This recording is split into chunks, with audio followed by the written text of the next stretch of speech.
Hello दोस्तों, उम्मीद है आप सभी लोग हमेशा की तरह स्वस्थ होंगे और खुश भी होंगे।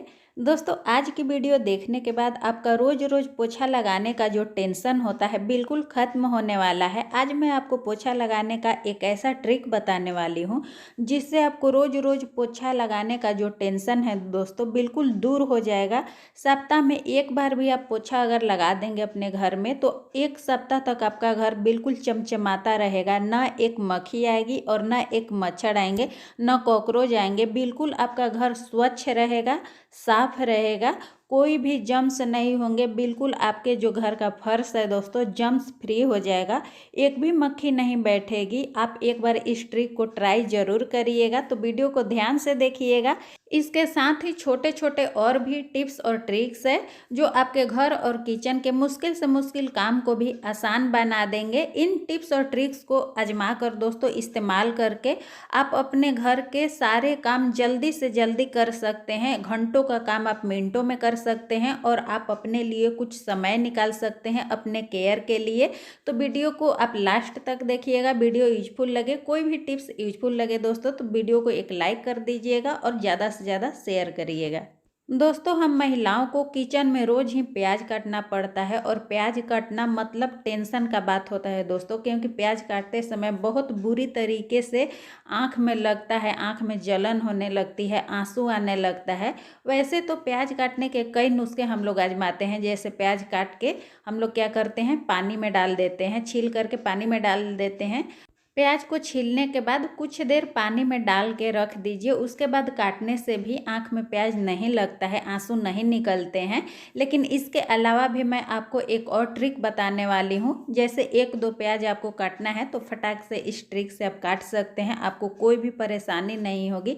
आपको क्या करना है दोस्तों, प्याज को छील लीजिए या बिना छीले ही बीच से इस तरीके से आप कट लगा लीजिए। कट लगाने के बाद आपको क्या करना है, इसे कोई भी पेपर पे, न्यूज़पेपर ले लीजिए या कोई भी जो रद्दी आपके घर में बुक है दोस्तों, कॉपी है, उसका पेज भी लेकर के इस तरीके से आप प्याज को काट करके रख दीजिएगा। कटा हुआ पार्ट को आप इस तरीके से पेपर पर पलट कर रख दीजिएगा ताकि इससे जो रस निकलता है डायरेक्ट आपके आँखों में बिल्कुल भी नहीं जाएगा।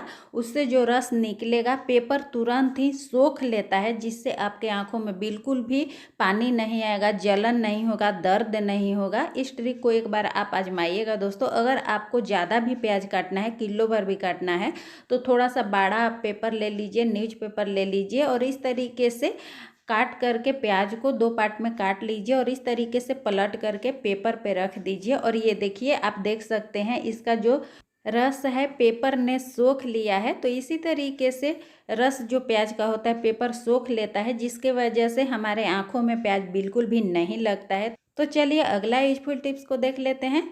दोस्तों, हम महिलाओं जो होती हैं, जो घर का काम काज करती हैं, आपने नोटिस किया होगा ठंड के मौसम में हम लोग के साथ एक प्रॉब्लम होता है।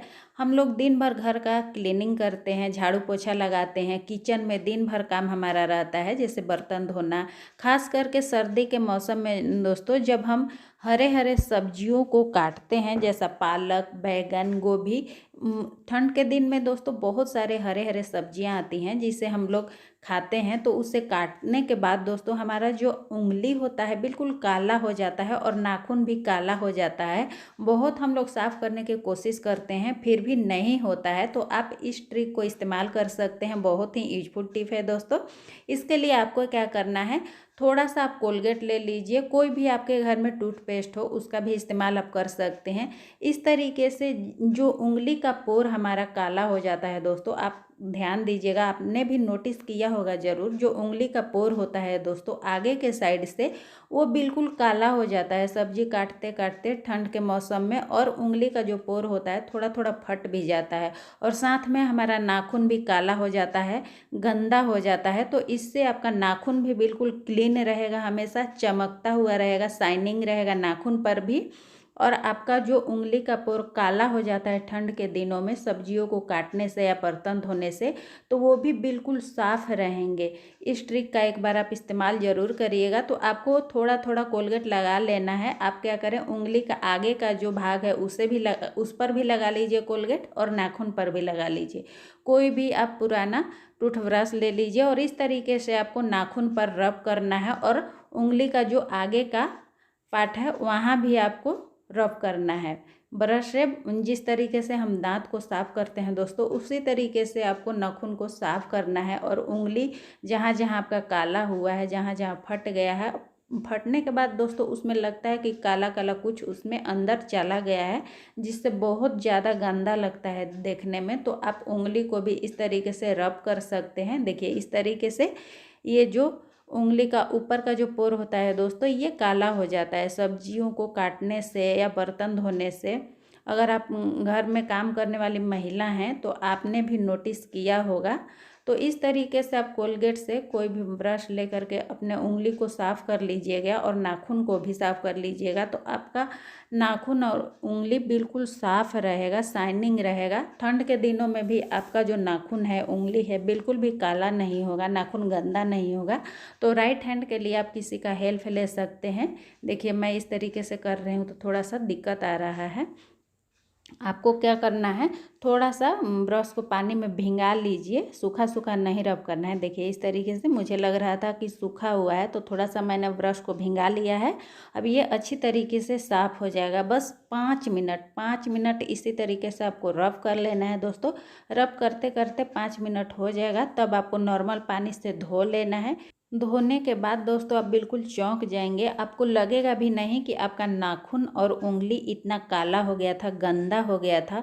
ठंड के दिन में दोस्तों हम सभी महिलाओं के साथ ये प्रॉब्लम होता ही है। मुझे पूरा विश्वास है कि ये प्रॉब्लम आपके साथ भी होता होगा अगर आप हाउस वाइफ हैं तो। यहाँ पर आप देख सकते हैं मेरा जो उंगली और नाखून है बिल्कुल साफ़ हो चुका है। उम्मीद है ये टिप आपको यूजफुल लगा होगा। यूजफुल लगा होगा तो एक लाइक करके मुझे मोटिवेट ज़रूर करिएगा दोस्तों। तो चलिए अगला यूजफुल टिप को देख लेते हैं दोस्तों। एक प्रॉब्लम और होता है ठंड के दिन में। कई लोगों को ठंड से बहुत ज़्यादा एलर्जी होता है। तो ठंड की वजह से आपने देखा होगा पूरे शरीर में या हाथ में, पैर में या गाल में कहीं भी जीरपित्ती हो जाता है। इस तरीके से हम लोग इसे जीरपित्ती कहते हैं या पित्ती कहते हैं। पित्ती उछलना भी इसे कहा जाता है। आप लोग इसे क्या कहते हैं कमेंट में लिखकर ज़रूर बताइएगा। तो पेपर में मैंने जो थोड़ा सा लिया है दोस्तों, पीला कलर का, ये पीला सिंदूर होता है। जो पूजा में हम लोग पीला सिंदूर इस्तेमाल करते हैं दोस्तों, वही पीला सिंदूर है। तो थोड़ा सा आप पीला सिंदूर ले सकते हैं, या फिर आप देख लीजिए कि आपको कितना हुआ है जीरपित्ती, पूरे शरीर में हुआ है या हाथ में हुआ है, पैर में हुआ है। उसी के हिसाब से आप सिंदूर का क्वांटिटी ले लीजिएगा। सिंदूर का मात्रा आप घटा या बढ़ा सकते हैं। तो यहाँ पर मैंने थोड़ा सा पीला सिंदूर लिया है, उसके बाद मैंने थोड़ा सा सरसों तेल लिया है। तो आपको ध्यान यहाँ पर रखना है कि इसमें दूसरा कोई भी तेल नहीं इस्तेमाल करना है, आपको सरसों का ही तेल का इस्तेमाल करना है। तो जितना आप सिंदूर लेंगे उसी के हिसाब से आप सरसों का तेल भी डालिएगा, कि इस तरीके से उसे मिक्स कर लीजिएगा। तो ये बहुत ही बढ़िया स्ट्रॉन्ग रेमेडी बन करके तैयार हो जाता है दोस्तों। अब जहाँ भी आपको जीरपित्ती हुआ है, शरीर में कहीं भी हुआ है, हाथ में, पैर में, चेहरे पर या पीठ में कहीं भी हुआ है दोस्तों, आपको क्या करना है, इस रेमेडी को, जो सिंदूर को हमने तेल में मिक्स कर लिया है, इसे आपको उस जीरपित्ती पर लगा लेना है। लगाने के बाद आपको कोई भी गर्म कपड़े से उसे ढक लेना है। अगर आपके हाथ में हुआ है तो आप इसे लगा लीजिए, इस रेमेडी को इस तरीके से जहाँ भी हुआ है लगा लीजिए। उसके बाद में आप ऊनी कपड़ा से, गर्म कपड़ा से आप हाथ को कवर कर लीजिए, या पूरा शरीर पे हुआ है तो लगा करके इसे आप कंबल ओढ़ लीजिए, गर्म कोई भी चादर हो उसे ओढ़ लीजिए। फिर आप देखेंगे दोस्तों 5 से 10 मिनट के बाद ही आपका जो जीरपित्ती है बिल्कुल शांत हो जाएगा, ठीक हो जाएगा। अगर कहीं भी हुआ है तो इसे आप इस्तेमाल कर सकते हैं। बहुत ही यूजफुल टिप है दोस्तों ये। तो यहाँ पर देखिए दोस्तों, मैंने यहाँ पर 1 इंच के करीब अदरक को धो करके लिया है और इस तरीके से आप ग्रेटर में इसे ग्रेट कर सकते हैं, या फिर आप किचन में जो हमारा छोटा वाला खलवट्टा होता है उसमें बारीक कूट भी सकते हैं। तो ये टोटल आपकी मर्जी है, आप इस तरीके से ग्रेटर में ग्रेट भी कर सकते हैं या खलवट्टा में कूट भी सकते हैं। बस इस अदरक का हमें जो जूस है उसे निकाल लेना है। तो जूस निकालने से पहले दोस्तों आपको क्या करना है, थोड़ा सा इसमें पानी ऐड कर लेना है और पानी के साथ इस बारीक अदरक को जो मैंने ग्रेट किया है इस तरीके से मिक्स कर लूँगी मैं, ताकि इसका जो रस है अच्छी तरीके से मैं निचोड़ सकूं। तो पहले आप ग्रेट कर लीजिएगा और थोड़ा सा पानी ऐड करके इसे आप मिक्स कर लीजिएगा और इस तरीके से हाथों से अच्छी तरीके से दबा करके इसका जो रस है उसे निकाल लेना है। खलवट्टा में अगर आप कूटते हैं तो उसमें भी आप 1 चम्मच के करीब पानी डाल लीजिएगा और उसे मिक्स करके उसके बाद आप इसका जो रस है अच्छी तरीके से निचोड़ लीजिएगा। बस 1 चम्मच अदरक का रस का ज़रूरत है, ज़्यादा की ज़रूरत नहीं है। तो आप अपने हिसाब से कर सकते हैं कि आप कितना अदरक में 1 चम्मच निकाल सकते हैं। अगर ताज़ा अदरक है तो 1 इंच में आराम से 1 चम्मच रस निकल जाता है इस तरीके से। और ये जो बचा हुआ अदरक है दोस्तों, इसे आप फेंकिएगा बिल्कुल भी नहीं। इसे आप चाय में इस्तेमाल कर सकते हैं या फिर सब्जी में भी इस्तेमाल कर सकते हैं। अब ये जो अदरक का रस मैंने निकाला है दोस्तों, इसे मैं पोछा के पानी में डालूंगी। दरअसल जो अदरक होता है दोस्तों बहुत ही बढ़िया एंटीबैक्टीरियल होता है। पोछा के पानी में अदरक का रस डाल करके अगर आप पोछा लगाते हैं ना दोस्तों, आपका जो घर का फर्श है बिल्कुल जम्स फ्री हो जाता है। और सप्ताह में 1 दिन भी आप पोछा लगा लेंगे तो आपके घर में एक भी मच्छर मक्खी नहीं दिखेंगे, ना कॉकरोच दिखेंगे। और बिल्कुल आपका घर का जो फर्श है चमाचम रहेगा, बिल्कुल भी आपको कोई भी गंदगी नहीं जल्दी दिखेगी। और घर में गंदगी कब होती है दोस्तों, जब हमें लगता है कि घर में मक्खी लग रही है या मच्छर लग रहा है तो हमें क्लीनिंग करने की ज़रूरत महसूस होती है।